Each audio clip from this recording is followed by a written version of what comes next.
space, the final frontier. These are the voyages of Starship Enterprise. Its 5-year mission, to explore strange new worlds, to seek out new life and new civilization, to boldly go where no man has gone before. Greetings, salutations, and welcome to Retrek. I'm Captain Jim. With me, of course, is Admiral Elliot. Rapunki when he joined the Seven. And joining us this time is Dr. Squee. Shakar when the walls fell, I think. Possibly. Yeah, so as astute listeners have probably already worked out, we have watched the trailers for Prodigy and Lower Decks from San Diego Comic-Con at home, and that's what we're going to be talking about for the first part of this episode. We wanted to have a really good look at the trailers and see what we think's going on and just pick them apart a bit and see what we think. So first of all, though, they both look really good, I think. I've not had a chance to chat to you guys about them, but... Lower Decks, we know what that looks like because we've had a season. But Prodigy, the animation looks absolutely amazing. Yeah. Really high standard. To be honest, like you say, I must admit, just through time constraints, because work went a bit late, so I got through, watched the episode we might be talking about later, Bride of Chaotica, if we get time for Voyager, and I watched the first half of the Comic-Con panel, so I got neatly through the Prodigy stuff, which I'm really pleased about, because, I've watched the trailer for Lower Decks, and obviously we know that show a bit more already, but damn it, it just really kind of made me feel like what they did for Discovery of expanding on, taking us to a new world where kind of Starfleet is still there, but it's kind of very crippled and it kind of has to rebuild. It's sort of done that. Like, it's what is Starfleet without Starfleet? Like, how do you become Starfleet is an idea. It doesn't have to be a physical thing. And it gave me that kind of feeling. And that's what I really loved about it. It's like, these guys aren't Starfleet. They just it seems like they find a starship and kind of take it out and find the Janeway hologram. And that's just kind of beautiful. It's like, they're Starfleet because they are in their hearts. That's beautiful. Yeah. And that's what sort of Kate Mulgrew was saying in the panels. And I love how enthusiastic she seems about it. Which there's no reason why she shouldn't be. But, sometimes you get an actor returning to a franchise that they've done before, and they're doing it for a paycheck, and you don't feel the passion. But every time I've seen these interviews with her, she's so effusive about, we can't wait to put this out to a younger audience and get people into Star Trek, and like you were saying, Squee, the ideals and everything. And it's just so great to see that enthusiasm from her, and I'm sure it'll translate to the performance as Janeway, because regardless of what we may say about Janeway, sometimes that's always down to the writing. There was never anything wrong with Kate Mulgrew's performance, and it's great to have her back. And I'm just really, really looking forward to it. And it just really struck me because last time I saw her was in Orange is the New Black. Yes, and it's got to be said, watching that yesterday. What an amazing comedian she is. You never... after the first episode, you don't once think of Janeway after that when you're watching her in that. Same thing here. You can, she's got her hair out long again. And I know she was herself in this, but it's now all I can think of is Janeway because she's talking about Janeway. Yeah. So it's just a real credit to her as an actor. Yeah, absolutely. No, it's going to be really good. I am really, really looking forward to seeing where it's all going to go and everything. So shall we have a look then? So we've got a few different clips to look at, and we apologise if we get shut down again for showing these. We did get in a bit of trouble last time, but we've tried to break them down this time. We think we've managed to avoid it to some degree, but we'll see what happens. So first of all, though, this is not even Prodigy. This was an unexpected moment on the panel. Yeah. Well, Well, Jerry O'Connell was presenting one day. He was hosting both panels. And obviously he's married to Rebecca. So we got unexpectedly Spock and Number One invaded the Prodigy panel. And I get the feeling this might not have been by accident, though. I don't know. Call me cynical. yeah. Well, I don't know, because his daughter's there as well going in. So I think they've just come back from like a morning jog or something. It's possible, but I feel like if they didn't want to be on the screen, they seem very nicely presentable, let's just say, for someone who was just casually walking in. What I love, Could have been good.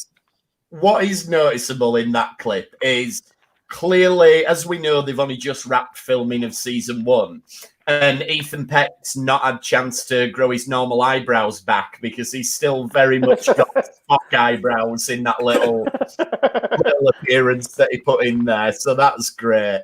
And you know what? It's nice to know that they're obviously friends. Like, it's not like they finish filming and Rebecca remains like, I don't want to see Ethan Peck again for another year until we're filming season 2. Like, if they're hanging out, that's great. Yeah. I'm sure they are, but didn't Jerry O'Connell say, I'm pretty sure, because I've just watched it, that he said that they were there for some sort of script read-through. So are they still filming it? Well, no, wrapped filming on Friday. Maybe, but mind you, we don't know when this was recorded because it's Comic-Con at home. That's true. And also, I think Anson Mount said they are doing reshoots and they could be doing like ADR and stuff like that. So, but yeah, that was fun to see. At least we got some strange new worlds. Yeah, there you go. That's all we've got so far. But I have a feeling we're going to see that at the thingy. Well, there's Star Trek Vegas, isn't there? The first big Star Trek convention since lockdown is it the 10th or 11th of August that starts for 5 days in Vegas. So we think we might get like the Strange New Worlds trailer for the big Star Trek convention. Ooh, that would be nice. I mean, because all I can think of is like we're seeing representatives from 3 Star Trek shows here, and we still haven't got any new Star Trek right now. Like, I know it's obviously because of the pandemic, but I'm like, for God's sake, stop teasing me. I'm already ready at the edge. Well, I was working it out, and like they've said that we're going to get Prodigy in the fall or autumn this year, and they've said that we'll get Discovery before the end of the year. And if you work it out at 10 episodes each. We get, obviously, Lower Decks on August the 12th. It's going out a day later in the UK and the rest of the world, so there's no stupid delays like there was last year. But then it works out, did I say October the 30th for Prodigy? And then it works out December the 30th for Discovery. If there's no breaks and we just do an episode a week. With Prodigy, do we get it on Nickelodeon over here still? We don't know. We're not sure because originally it was meant to go out. I think we'll probably get it on Nickelodeon worldwide a day later, but originally it was all going to go out on Nickelodeon and then go on to Paramount Plus. But now it's going on Paramount Plus as part of the Star Trek universe first. So it'll probably be the same as Lower Decks and Discovery a day later on the worldwide platforms. It's a little bit sort of up in the air, isn't it, at the moment? Yeah, but Paramount Plus really need to get that sorted out, having worldwide distribution. I would guess they will do. It's getting ridiculous with some of these streaming services from America. Like we've seen it with the Warner Brothers one, with the DC versus one has pretty much fallen apart because they only do distribute in America. Yeah, but America is a huge part of the market. But if you look at the whole worldwide market, it then becomes just one slice of the pizza. I think because it's about territories, though. I think it's about what kind of guidelines and things they have to go through, what money they have to pay to who to distribute in the UK, for instance, especially with. I know Brexit may not be effect on this, but that's affected some TV shows and stuff and the way it relates to the UK. And I think it's just kind of obviously, if they're not doing it, it doesn't make financial sense to do it within this territory. Whereas in America, you've just got such a huge market. The UK is relatively a small market. We couldn't house as many streaming services as they can. I don't in America. mean just for the UK, but I mean like the worldwide distribution. There's so many of these streaming services that you hear in America, like Paramount Plus, the Warner Brothers one, and they all just in America. These are huge distributors that should be worldwide in this day and age, the same as Netflix and Disney. Yeah, I just think there obviously is a reason, because like Netflix, for instance, isn't tied to any network or any. Yeah, it's probably a lot easier for them to be a bit more agile in that way. Whereas like someone who's tied to a network in America, it's probably just. I think that's probably the complication. Just my guess. Possibly. Yeah, but I know what you're saying. It remains to be seen, but yeah, hopefully we're gonna. It works in our favor. We've only got to subscribe to like 3 things. So like we've got Amazon, Netflix, and Disney Plus. Let's just keep it like that. Just chuck everything onto one of those 3. I'll pay for those 3 without argument. Anything past that. So shall we take a look at a bit of the trailer then and see where we go from here? Okay.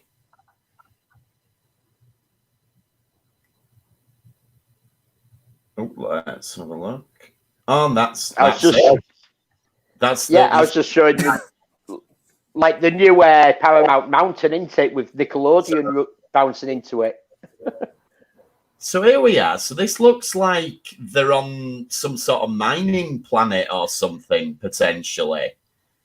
We did get told that, didn't they, that they've been captured, that there's like a slave labor force on a mining outpost and the escape on the ship. And I think all these bits, because this is just a teaser here, I think all these little bits that we're getting are all literally from the first episode. Oh yeah, I would guess so. I mean, I'd guess the first episode is pretty much going to be meeting a couple of the characters, them escaping, and then probably finish with finding the ship. I mean, or flying off in the ship.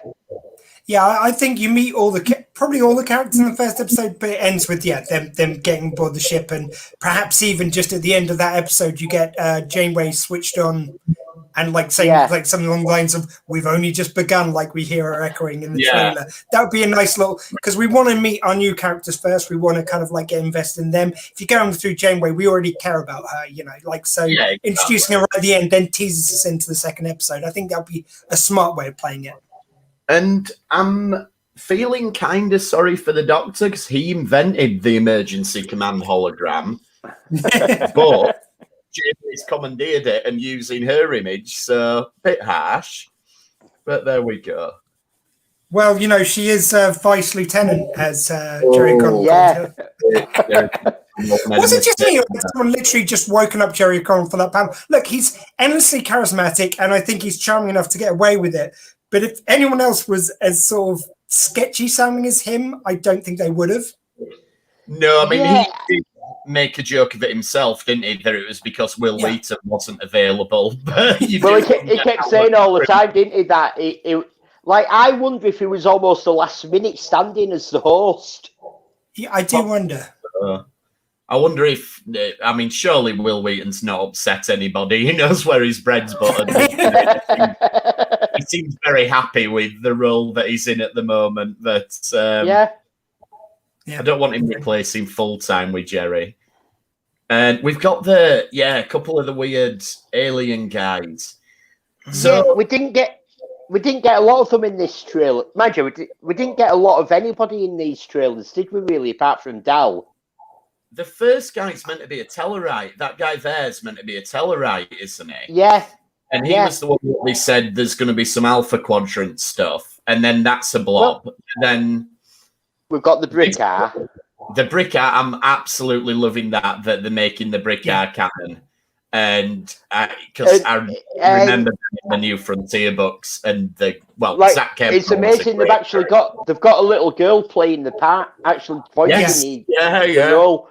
But we could have got an adult to do a child's voice, but we actually wanted a child, so we got I mean, that's beautiful for me to actually have a little girl in a kid's show. Like, they did make a lot of bones about the fact that it's a kid's show, but to be honest with you, kids/family show. But what was Star Trek originally? That's like it's coming full circle, really. Like we grew up with it being essentially a family show, and that is just returning to its roots, really. But to do that with a kid as one of the main characters, I think is lovely to do. Yeah, absolutely. And the thing about the Brickar as well is I remember from the New Frontier books that Zach Kebron goes through puberty in the New Frontier novels. So, and the Brickars seem to become a lot more sensible and a lot more intelligent when they get older, which arguably doesn't happen with humans. So I don't know. The character's probably too young to do that kind of story arc, but it'd be interesting to see if they did go down that route. But yeah, definitely excited to see that species get involved. And there's the ship. Yeah, that looks pretty good. Yeah, the USS Protostar. USS Protostar. Yeah, I forgot to write down the registration number, but it's an NX. Ah. So that tells us it's an experimental ship, the first of its class. And a few months ago on one of our shows, I speculated that the ship that they have, with it having holographic Janeway, could be because this is set 5 years after Voyager ends, and I think this ship is going to be like have all that slipstream technology that they couldn't make work on Voyager because it wasn't compatible with what they had. But they've got all the technology from the Delta Quadrant, and I think this is going to be an experimental ship that they've sent back to back out there. Which quadrant are we talking about with this show? That's the only thing I wasn't sure about. Well, they say it's set in the Delta Quadrant, but during the panel, they talked about having to learn Klingon. Yeah, and they mentioned about, mind you, I think that could be like an in program, or there could be reasons for that other than that. But it's like they were saying about, I think they mentioned being a thorn. They said someone suggested there would be maybe a little bit of a thorn in the side of Starfleet. But again, you could do that through the array they had, so they could communicate with the Alpha Quadrant. We've been told that it's set in the Delta Quadrant, but maybe it was a slip of the tongue, or maybe it was just said wrong. But Kate Mulgrew during the panel said that they were going to be exploring a new galaxy. She did, yeah. But haven't we got quite a bit of unexplored Delta Quadrant? So it could be classed as that. I don't know. I mean, because I really love the idea that where they are just sort of basically finding this ship and then going on a magical adventure. It's one of the few times I don't want Starfleet to be able to. I want them at arm's length. Like, it's okay if they are in communication with Starfleet and they agree. It's like, okay, look, you found our ship. If you're happy to kind of send it our way with you guys, we're happy to work with you. But if they're face to face with Starfleet, the problem is there's no reason why Starfleet wouldn't go. It's like, we'll have our ship back. Thank you very much. Goodbye. Yeah, because we know from Voyager that with the Pathfinder project, they did develop the technology and the ability to communicate to the Delta Quadrant. Yeah. That's the way I see it. That would be cool. But the thing that gets me is, they've got this Starfleet ship. It's got Janeway on board. But where's the rest of the crew? Well, the ship looks abandoned when we first see it. That's what I'm saying. Now, I wonder if this is an experimental ship, and if something's malfunctioned, and it's shot off if it's got slipstream drives or whatever, and transwarp, and all the things that they couldn't make work on Voyager because it wasn't compatible, but they had stolen or acquired the technology while they were on the Delta Quadrant adventures. If the Protostar has got this technology, something's happened during the testing phases, and it's shot off without a crew. Or maybe it was an experiment, to see if you could have a holographic kind of crew or a test pilot in the holographic Janeway, and that's how it ends up there. And unfortunately, through that, it accidentally ended up where it was, and it's unable to return. So it needs a physical crew. There's got to be some explanation why the crew isn't there, hasn't there? Yeah, Yeah. and why Starfleet doesn't just take the ship back. Yeah. I think it is going to be in the Delta Quadrant. I mean, the thing about it being another galaxy now. The big thing there is we've never really gone to another galaxy in Star Trek. From the very first episode, and not the cage, but where No Man Has Gone Before, the second pilot, we established that you can't leave the Milky Way galaxy because there's this great barrier. Not the Great Barrier, sorry, the Great Barrier's in the middle, and it's got the guy with the head who's not God. The galactic barrier. Yeah. He's on the galactic barrier is on the outside and he's pink. So I don't know. I mean, are we going to get our first glimpse of another galaxy in Star Trek? I don't. Yeah. It'd be interesting.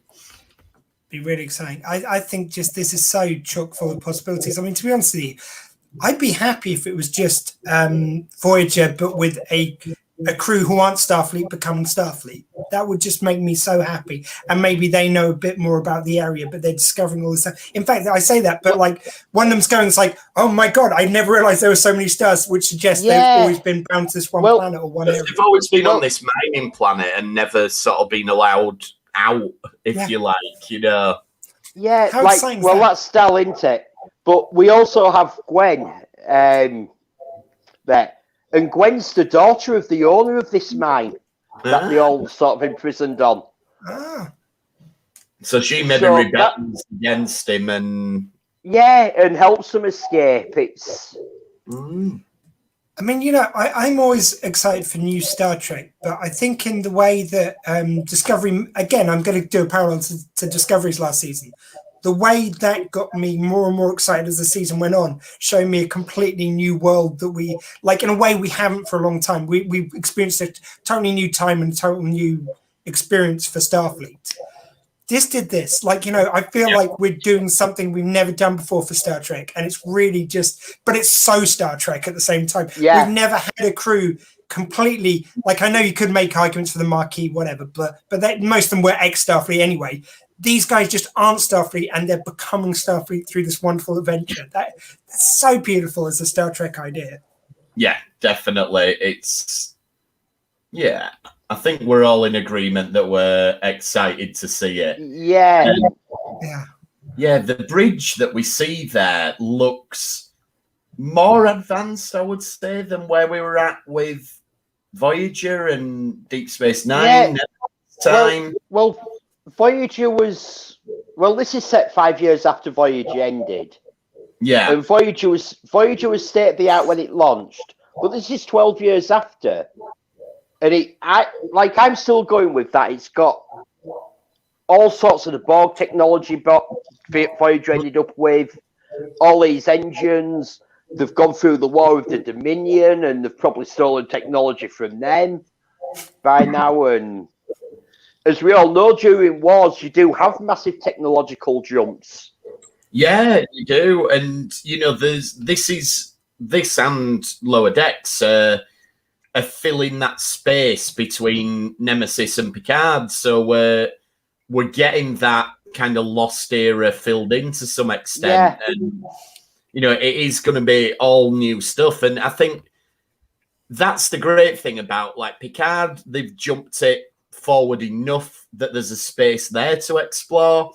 And then obviously that feels like that's where Lower Decks is. Lower Decks is in that space between Nemesis and Picard. I think this is as well, but this is going to be in a different location. This is set up in a different... Yeah.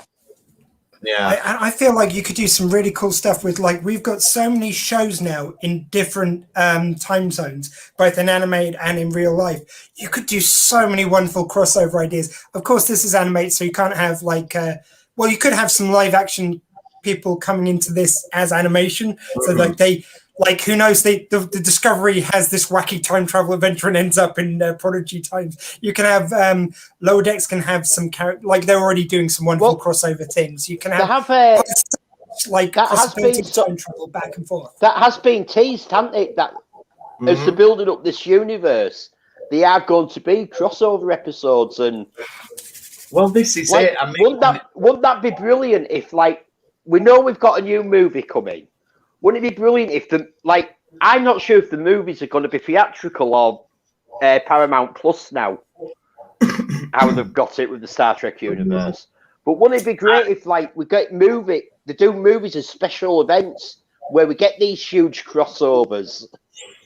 Yeah, my ideal way would be, obviously the big parallel is the Marvel universe when we're looking at huge media crossover franchises. So my ideal version would be, let's have a movie every 2 or 3 years, and the movie is your Avengers movie. You know, you've got all your shows going on, but when we do a Star Trek movie, that's when we can do big crossovers and bring. Well, the CW has been doing that, haven't they, with the Arrowverse? Yes. Where every year or 2 years we get there's a big crossover event, and they have a story that involves most of the shows. Yeah. I mean, since they did the Kelvin timeline, I thought they missed such an opportunity there for me. And I know they're kind of going into another film for that, but just now. But I think they missed such an opportunity to bring kind of like, you could have Next Generation crew popping up in there, or Deep Space Nine, or Voyager. Like, you could have done some wonderful time travel things in the other direction you don't usually get to do. And I hope they don't miss that opportunity now. So you can just, again, Discovery and Strange New Worlds could have a lovely crossover. You could do so much with this now. You got all the toys. Yeah, exactly. That's my hope for it. But I'm sure we'll find out more about the film as we go along.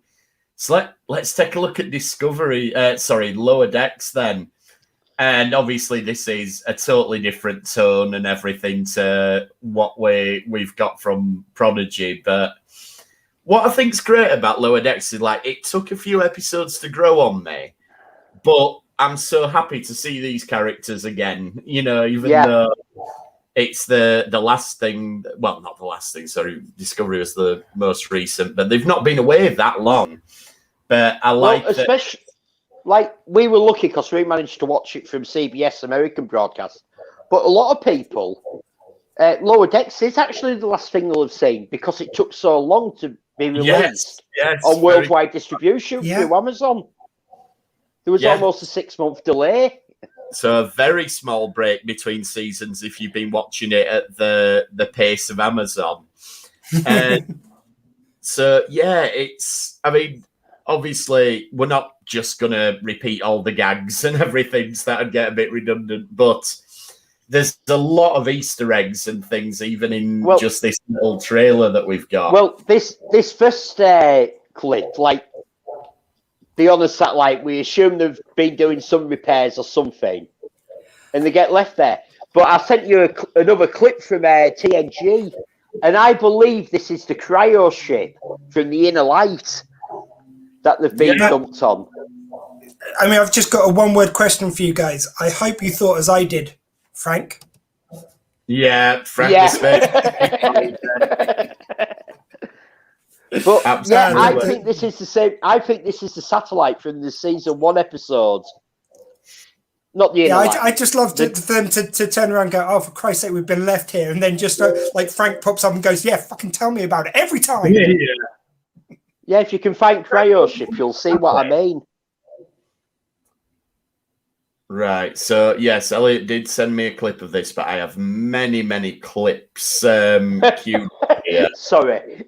That's all right. There was lots to dig out with this. I've tried to get... I've actually trimmed it down to this. I can't Actually, up north, don't you call that the total E-clips of the hard drive? Yeah, we'll get there. I can't lay my hands on it right at this minute. So which one? The cryo ship? Do you mean the one out of the neutral zone? That's the one, yeah. Right. Oh, God, they're not going to bring them 3 people back again, are they? No. No, but at the end of that episode, they just left the satellite or the cryo ship floating out there. And this looks just like it. Maybe. So, maybe, I mean, the thing is, those characters, even though they were really irritating and, let's be honest, rubbish, it is the sort of thing that Lower Decks would do and bring it back for a joke.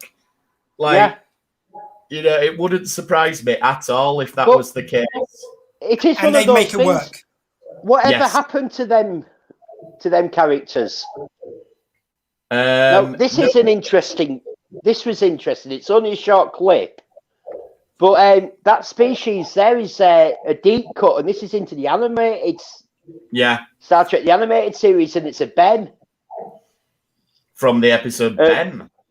Yeah, I don't know if everyone remember. I know a lot of people haven't seen the animated series in the same way. But the Ben was a bit of a joke called the Ben in the first place because it stands for bug-eyed monster. Because every alien species of the 50s and early 60s on any sci-fi was a bug-eyed monster.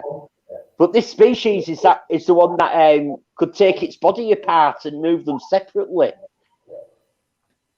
Right. So again, lots of comic potential with that. Yeah. And like you say, again, it's typical of Lower Decks to do a deep cut that deep that not many people even know what they're talking about. There's another part, that image I sent you this afternoon, if you can put it up, James. Yeah. If we look here, the one I've circled, is that Lieutenant Sachs by any chance? It does look like him, which would imply who supposedly died at the end of season 1. Oh yeah.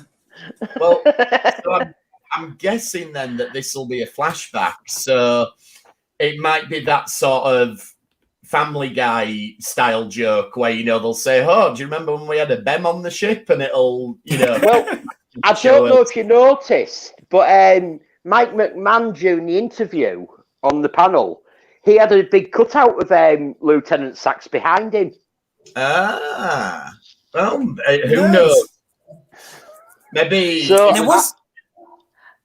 it did seem a bit odd to kill. Like, I think they were taking the mick out of how they killed the security officer with Tasha Yar in the first season of TNG. And that was a pointless death. And he had a heroic death, let's be honest about it. But I think there'd be some way that they might bring him back. Yeah, maybe the Prophets bringing back Suze Bajoran, and the Prophets exist out at the time, so you never know. You never know. And it's sci-fi, so no one really ever dies for good. No, exactly. And this is already my favourite new character, is the Tamarian bloke. Yeah. And the pumpkin when he joined the Seven. If no one got my greeting at the start, it was from this when he comes on. I'm wondering first, is that potentially a reference to The Boys? Because obviously Jack Quaid plays one of the lead roles in The Boys, and they're called the Seven.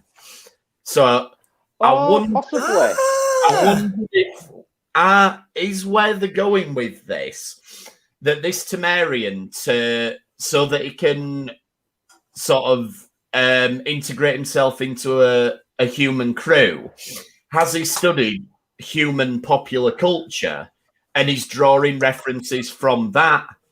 So you can say metaphor.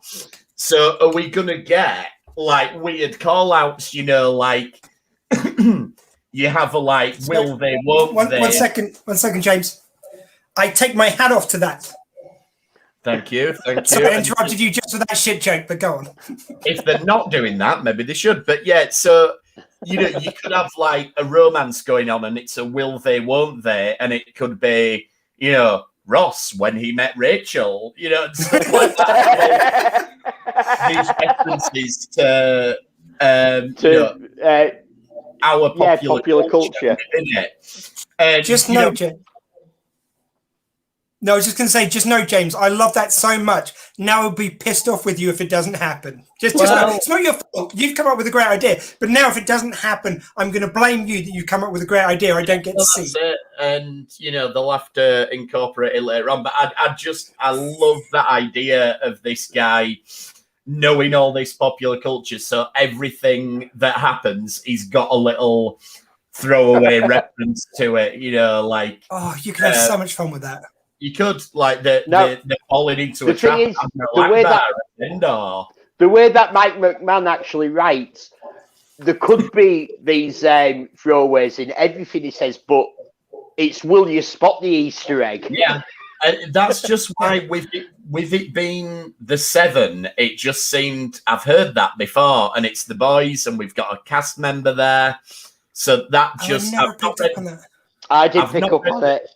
I've not read the comics, so maybe this is a reference to a character from the comics. Maybe it's just a throwaway bollocks line, and I'm reading too much into it. But already, I can feel him being my favourite character. Yeah, I just want now, like, to be so, like, because you can have so much fun with just sci-fi references as well. Like, Exactly. The Doctor in Foreman's Yard. Like, you could just, that could be so beautiful. Again, they have to do that now, James. They have to. Yeah. And so then they're on Free Cloud from Picard, which we can tell because Quark's bar's there. God, please say they can do a cameo. Oh, Quark could be brilliant. And they also seem to be driving around in an Argo. That we've only ever seen in Nemesis. So, again, and they've also got almost the insurrection dress uniforms on when they're in the buggy. Yes, this is definitely from that era.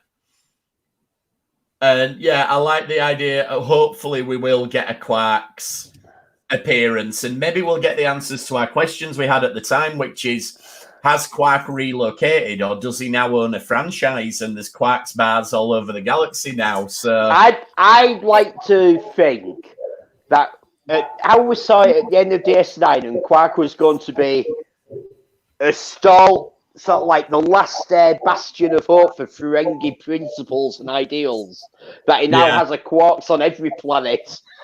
The only thing I will accept if there isn't a Quarks cameo is if you've got, like, they go into Quarks, Morn's there, they go, Morn, where's Quark tonight? And then something distracts them so you never get the answer.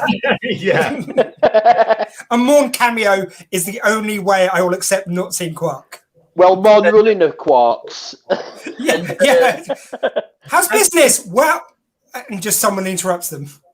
The best thing they could do with that as well, and I don't know if the money people at Paramount would be happy with it, but if they're having a Morn cameo, they need to get the guy who played him to go and sit in the recording studio to not say anything, just so that it's authentic Morn. Yeah, definitely. Even if nothing else, just so they can release the kind of like footage of it later, just as a joke, Yeah, absolutely. Yeah. We've got Again, what? James, if none of this stuff happens, I will be so pissed off now. Stop it. That's it. You see, I could be right. Now here we just got some very quick flashes of the Lower Decks crew members here. Yeah, and there's a Cardassian. We've not seen the Cardassians in a while. No, we've got Mariner fighting a Cardassian for some reason. Well, probably because she's Mariner, and she no doubt have upset them in some way. And so let's see what else we've got. Okay, it's not letting me play the next clip. Apparently, our video clip is too short. Oh my God, they're censoring you from inside your computer. That's it. How bad it's got. We got censored the first time, so our videos were too long, and now we're being too short. How do we win? And at the end of the day, it's free advertising. Yeah. And what's going on with Rutherford with all these? Now, I think this little part with Rutherford here is just after the end of season 1, so the start season 2, and he's been injured and he's in medical. Oh yeah, of course, maybe so. Yeah, they could be. Well, we know they're picking up pretty quickly, don't we? So we're going to start with Boimler on the Titan, but it does look like we're getting back pretty quickly. Yeah, I think the Titan's too much for him. Yes, I think so. And Riker doesn't seem best impressed. That looks like a Reliant. I mean, obviously, it can't be the Reliant, but it definitely looks like a Miranda-class ship. Yeah, well, the Miranda-class ship, like, we know from DS9 because we were still using the models and it was expensive to make new models. The Miranda-class was still running at the time of DS9, and this isn't that long after. Yeah, that's a good point. Yeah, it's amazing how many sort of TOS movie era ships Yeah, the we're Miranda, running 100 years later for the war is like the main ship still. the Miranda, the Oberth, and the Excelsior were Yeah. absolutely ubiquitous, but we never saw another refit Constitution class. Which is really strange. Yeah. And then it looks like Mariner's going to jail again. Yeah. But they seem to be on much better terms here because it's like, I'm going to jail, aren't I? Like, yes, you are. Yeah. Well, it's sort of like they've come to terms with the mother-daughter relationship, innit? Yeah. That Mariner will rebel. Captain Freeman will throw her in jail. She'll let her out again. Mariner will rebel. Yeah, they're just, like you said, they've settled into it now. It's not... Yeah. It's not... there's no more antagonism. It's just accepted that that's what they do. And then, yeah, Boimler looks to be getting in trouble on the Titan. Yeah, well, you can tell there's a transporter accident here.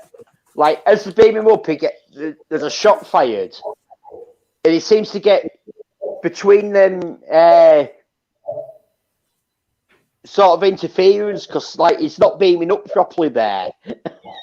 No. Well, because I remember there's an episode, isn't there? I think it's Data Law, where Law's on the transporter panel and he spins round and he fires a phaser and they beam him and the phaser blast away. Yeah. It's a little, so maybe that's what's happening with Boimler here. And they've got to kind of separate it out so they don't beam the kill shot to the ship. Who knows? See, they need Janeway for that. Janeway's good at separating characters and putting them back together in transporting accidents. Controversial. So this is like a museum of some Hashtag justice for Tuvix. Yeah. I can't remember the name of the episode, but that painting in the background there is the beam down. Is the one that Picard does in one of the episodes of TNG. And do you notice Riker's trombone there? That's what I was going to say. I like that there's a trombone on display. So I'm wondering, like, is this going to be like Riker's own vanity room or something? And it's all Riker related. Because it wouldn't surprise me if Riker had a little room that's just dedicated to himself. Well, Picard has his room, doesn't he? That we see in Picard. Yeah. He's locked and he has all his mementos in. Isn't that a thing with celebrities now that they have me rooms where it's just like their own merch and stuff like that? I'm sure I've seen this on YouTube or TikTok. Oh, I thought that was just usually their offices. They just do it up with all their stuff. No, I think that it's called a me room now. You know, you've got to have name things these days. God, who'd be vain enough to just advertise their own stuff within their room? I mean, that would just... I know. I can't say anything because I've not actually got our merc on tonight. No, that's fair enough. I'm not sure who these guys are. When I first saw the clip, I thought maybe they were Nausicans, but now we're looking at it a bit slower. I'm not so sure. No, I think the Nausicans, and I think this is a direct piss take of the TNG episode where Picard fights them in his youth and all that. Tapestry. It was seeing Mariner there. We might look small, but we. And then she just throws the latinum and runs away. Yeah. And then we've obviously more sensible than Picard. We've got a big poo monster. Yeah, another blob, but it's definitely not Murph. No, but it could be the same species. This could be the start of us crossovers that we're talking about. Possibly. You never know. We could introduce the species in one show and pick them up in another one. That could be Murph's cousin or something, or grandfather, or uncle, anything. Anything. And then we got this is a nice clip together. This is a nice clip with the evil computer. With a return of our beloved Jeffrey Combs. Jeffrey Combs, there he is.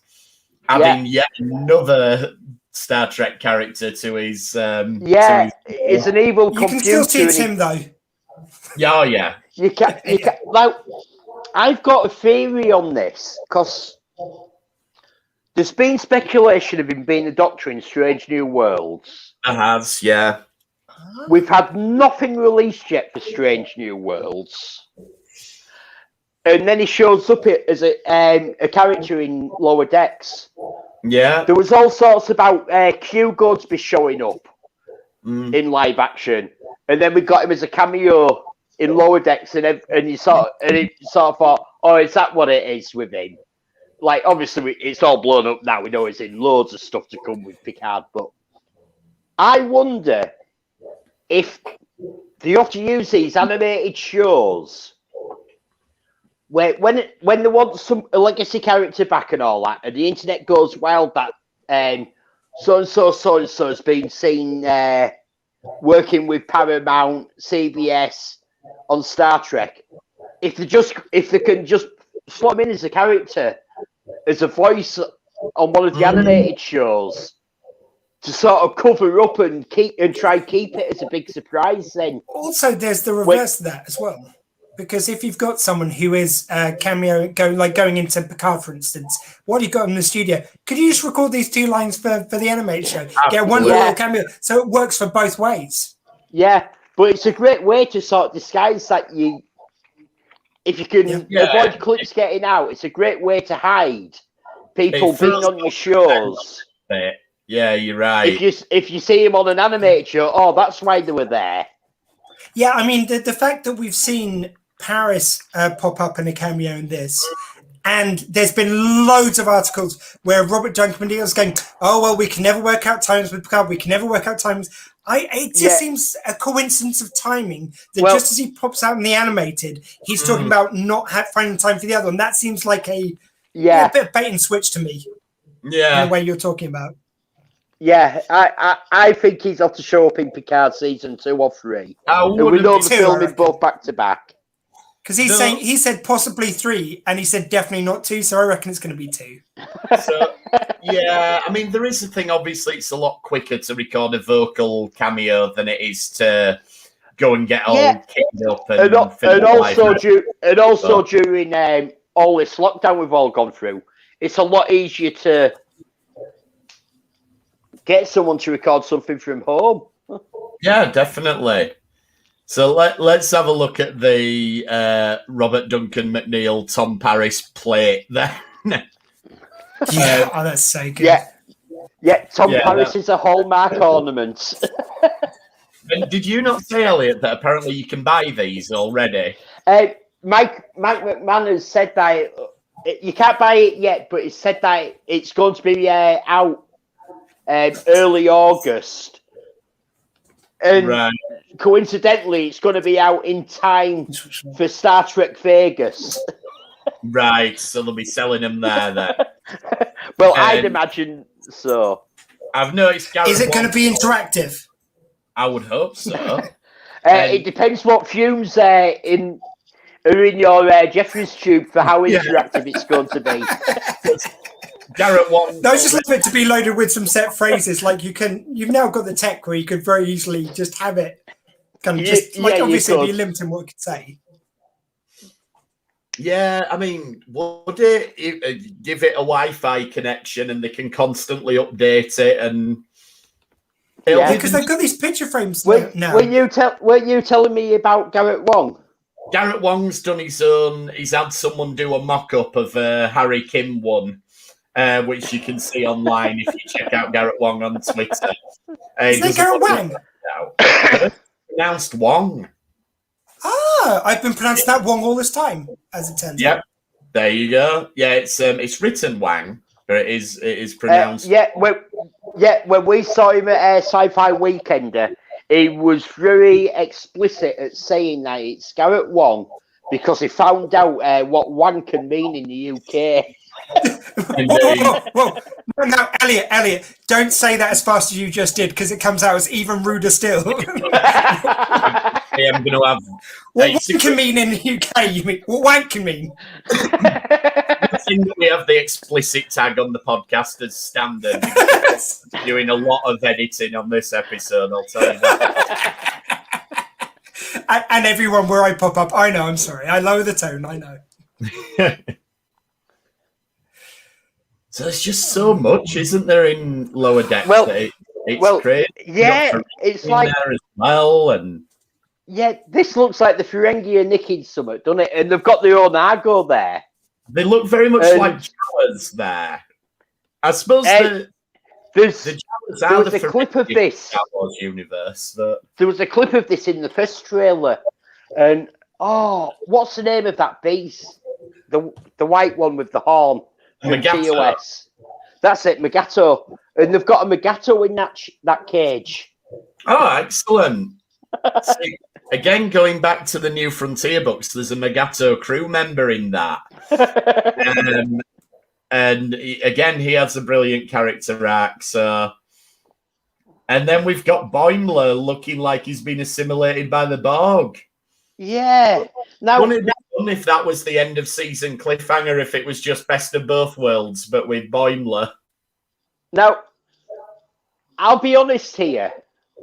If this was 1992, say, and I saw someone assimilated, I might be worried what's happened to our main character. But now I've seen that they brought Picard back, Janeway could get, and her crew could get turned to Borg and turned back like that. Not a problem. They even set themselves up to get assimilated. They did, yeah. It was a great plan. Turn back. Now, I'm not worried about the fact that Boimler's a Borg here. No, I don't. That's fine, Voyager have ruined that because they made the Borg too soft an enemy.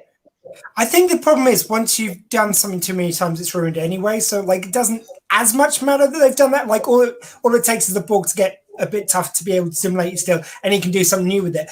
I just want it doesn't even have to be the end of the series. Just the end of an episode, it's be this, and then to put in the same music, dun, and just to be continued to come up with the same like as next gen writing, or even them do that to be continued, and then a new caption to go right now and continue the episode. Sort of halfway through the episode. Let's be honest. From what we saw in season 1 of Lower Decks, that's the sort of thing Lower Decks would do as funny. God, yeah. I mean, the movie pastiche episode they did was just one of the funniest half hours of TV I've ever seen. There's so many people who get it, but for us who grew up with Star Trek, who watched every single episode, the amount of references, which is all throughout the whole series, but just to have one just on the movie references alone. It was. Yeah, it was beautiful. That about does us then for what we're seeing in the Lower Decks trailer. I'm really looking forward to both of these shows. I think the experiment of doing Star Trek in an animated version definitely seems to be paying off. Arguably more so than it did back in the 70s. May I also bring up just one which we... Oh, sorry. Go on, Ian. Yeah. No, just something which we kind of missed from the first trailer and from the first panel is when they were introducing what, again, it was another bit of a Jerry O'Connell slip. I think Elliot might be right, actually. Maybe I've been a bit too harsh on him. He might have been last minute kind of brought in. But he was talking about, he described it as a robot character. And then the guy, or the person, because I'm not sure what gender that person describes himself as, but their character is certainly a they. And they talked about the character being gender neutral and kind of being this light entity. And I thought it was so interesting. And I mean, if Jerry O'Connell didn't know about that advance and he screwed that one up, that's pretty big screw up because that's such a cool new character, represents people who Discovery has done it a bit now, but it's, another the thing is, though, that I find it strange that he didn't know that, even if he was dropped in, because I know we're fans, but we got all these screenshots when we got it released of who all the characters are. Yeah, And we found how, out then that he was a Medusa, not a robot. But I think it depends on how quickly he was dropped in, because he maybe isn't as No, deep this cut is a fan couple as of we months are. ago we found this out. No, but for him, if he was just like this morning, oh, Will Wheaton's become ill, like could you jump into this panel kind of thing, I could forgive him. But it was just such an interesting character. Medusans, where did they appear previously? They're in TOS. Eye of the Beholder, is it called? No, that's a Eye of the Beholder. Is he In Truth No Beauty, is it? That's the one. Yeah, is there In Truth TOS. No Beauty? Yeah. So TOS only ever appeared in TOS, and it's with Dr. Pulaski. She's playing she's the blind diplomat. And maybe they didn't have terms for this at the time, but that shows you that Star Trek TOS was doing gender-neutral characters back then. They may not have had that term, they may not have had that kind of like thinking, but that just shows you how free thinking they were. The Medusan at that time, they were literally in a box, and no, you can't look directly on them, or you're driven mad, and that was established in TOS. Unless you had a green and red visor. That was it. Like them old 3D used together. And she was the diplomat because she was blind, so she had no problem being in the same room. Beautiful. I just thought it was a nice, really nice big reveal. Again, I know it's kind of technically now we've got. I'm trying to remember their name from Discovery. Adira. Even though Adira's kind of taken, been the first, still, like, that's a very kind of new to be represented in Star Trek kind of character, and I thought it was just lovely. Adira isn't the first because... I didn't say first main character is what I'm saying. Like, crew character. Yeah, like, the annoying thing is that everyone that goes on about stuff about Discovery, and we've suddenly got all these Trekkies that don't like things woke and politicalised and left wing and all this. TOS back in the 60s, that's all it was. Yes. That is the show that they've all watched and supposedly grown up with and they love. And that's what it was all about. Yeah. But they had restrictions of how you could play it in the 60s, and they got around it however they could. I mean, this is ridiculous. Like, I watched an episode of the Sylvester McCoy Doctor Who the other day, and there's a geezer who's got a Hitler tash in it, and he's running a fascistic society. And there's these people saying, I can't believe how political it is now. Come off it. Yeah. I mean, to Elliot's point as well, I think, part of the reason why, actually, it's so funny. Part of the reason that Star Trek's only now doing some of these characters is because what's allowed to do now, what Gene Roddenberry was allowed to do in the 60s. And I think if Gene Roddenberry hadn't been given a free reign, our minds would be blown by what he did. No, because he had that forward thinking. The reality is that they were doing these characters in the 60s. They were, but they weren't allowed to feature them as a main character. It's just how they had to play them. Yeah, that's what I'm saying. I'm saying, like, I think I would believe that Gene Roddenberry had it in his mind to have a being of light being a main character if he had been given free. I wouldn't say that's beyond the scope of his imagination, but now we can see that happen. TNG, the first couple of seasons when it was all Roddenberry, is the most woke program ever. You weren't allowed any conflict between any character. Yes, no conflict was allowed between any character. You can't get any more woke than that. TNG, and these guys swear, like, we want TNG back. We don't want Discovery because it's too woke.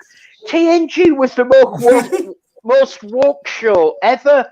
I love TNG. I have no problem with it. My gripe is these idiots who don't realise what they're calling for. Absolutely, it's ridiculous, and not to open up a massive. Sorry, I'm going to get off my pedestal now about that. Since we've got Dr. Squee here, who is a very big Kevin Smith fan, how much has Kevin Smith ruined your childhood this week? Not whatsoever. I mean, Really? let's just start with what the fuck, guys? How do you not understand? And we talked about this a bit earlier. How do the people out there not understand characters who die in sci-fi and fantasy can come back? The I know it's called Master of the Universe, but He-Man's so fucking obviously come back. I'm sorry for anyone who hasn't seen it. Sorry if I've just spoiled anything for you. Shall I tell you what the big problem is with that show? And personally, I really enjoyed it, and I know He-Man, and I've grown up with He-Man and watching He-Man, and I have no problem. But for anybody who's a new audience, they're off to go. I've just watched 5 episodes. Where the fuck was He-Man? True. And that is my gripe with it. And you even have but that's the thing. That is my gripe with it. That is it. The whole point is it was done as one series. So I love the idea that you kind of destroy the world to rebuild it. Like they kind of did with Discovery last series. Again, I'm going to use that parallel. But they destroy the world to rebuild it and to have He-Man come back bigger than ever, I reckon. I think they should have done I think that should have maybe been the second series. And we should have had a series of He-Man being He-Man first. I like this because I think to get your new viewers in. I have no problem with the story because I know I've watched He-Man. I know. But if you're trying to get new viewers in, don't have a He-Man show without He-Man.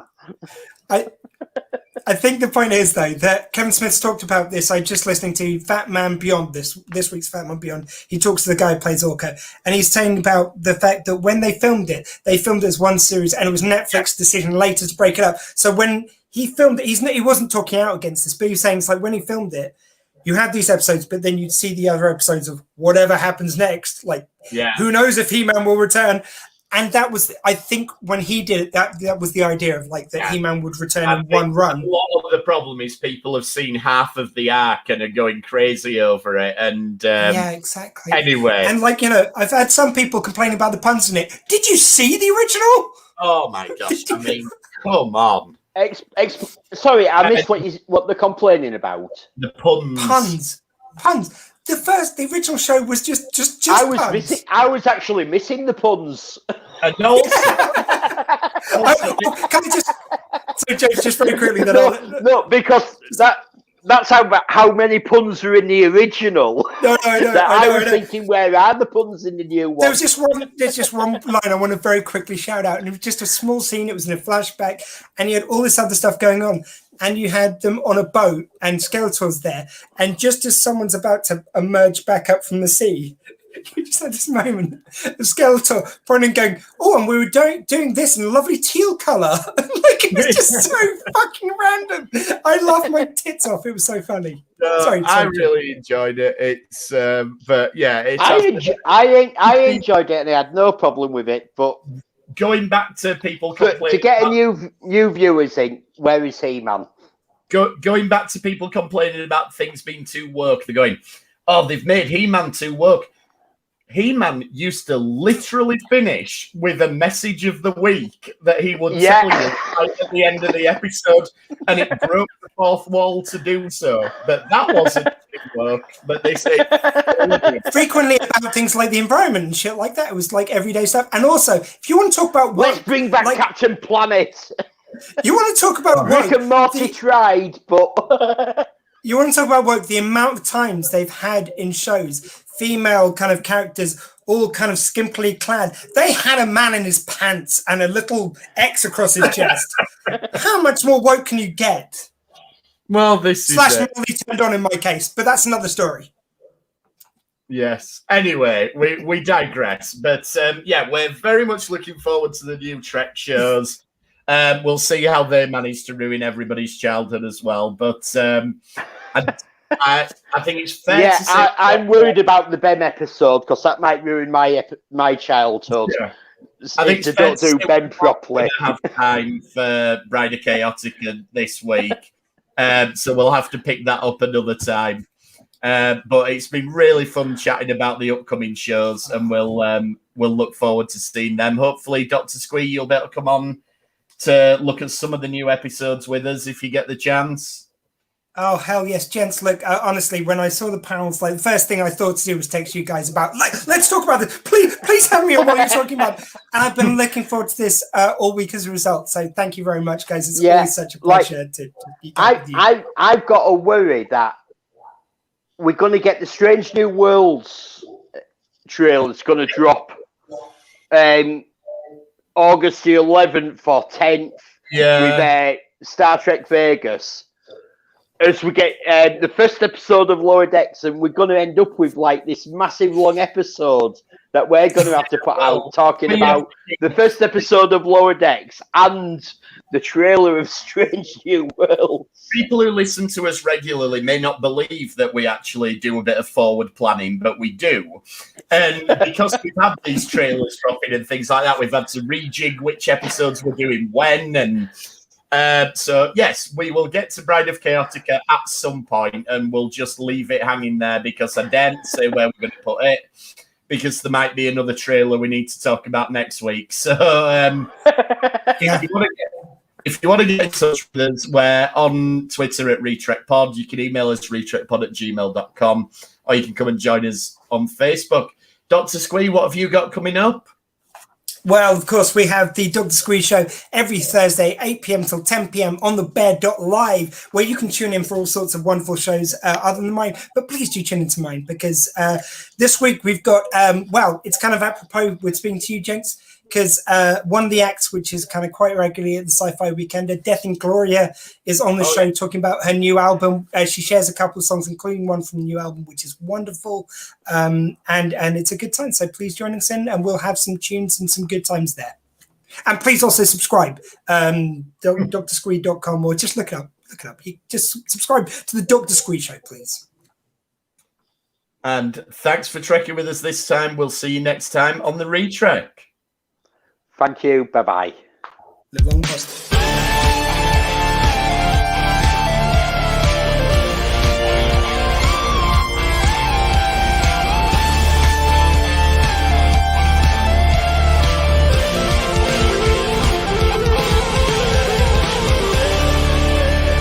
Fascinating.